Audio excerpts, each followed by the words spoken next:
இப்படி என்ன பண்ணுறீங்க? நான் சாப்பாடு வச்சுட்டு இருக்கேன். இது என்ன ஸ்பெஷல் மலைக்கு?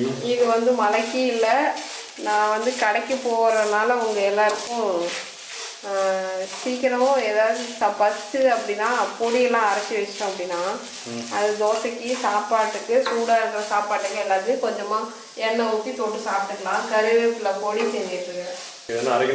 இதை வந்து அரைக்கணும். இதில் பார்த்தீங்கன்னா கடலைப்பருப்பு, உளுத்தம்பருப்பு, அப்புறம் கொஞ்சமாக துவரம் பருப்பு, வரமிளகா, பூண்டு, சீரகம், மிளகு, கருவேப்பிலை, பெருங்காயம், கல்லுப்பு இதெல்லாம் போட்டிருக்கேன். இது நல்லா சூடு ஆறுனதும் இதை வந்து பொடியாக அரைச்சி ஒரு டப்பாவில் போட்டு வச்சுக்கிட்டோம்னா அப்பப்போ தோசை ஊற்றினாலும் இட்லி சுட்டால் கூட குழம்பு இல்லை அப்படின்னா யூஸ் ஆகும்.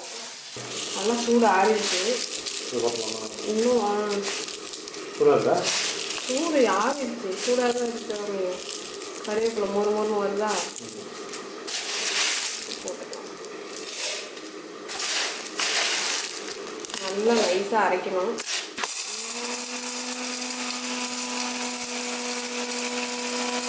கருவேப்பிலை பொடி ரெடி ஆகிடுச்சு. இதை பார்த்திங்கன்னா தோசைக்கு, சாப்பாட்டுக்கு, சப்பாத்திக்கு எல்லாத்துக்குமே போட்டுக்கலாம். இட்லிக்கு இது எல்லாமே வந்து கொஞ்சமாக நல்லெண்ணெய் ஊற்றி சாப்பிட்டோம் அப்படின்னா டேஸ்ட்டு சூப்பராக இருக்கும். நல்லா சூடு ஆறுனதுக்கப்புறம் அரைச்சோம் அப்படின்னா இந்த மாதிரி நல்லா பொடி பொடியாக உதிரியாக வந்துடும். இன்னும் நைஸாக வேணும்னாலும் நம்ம அரைச்சிக்கலாம்.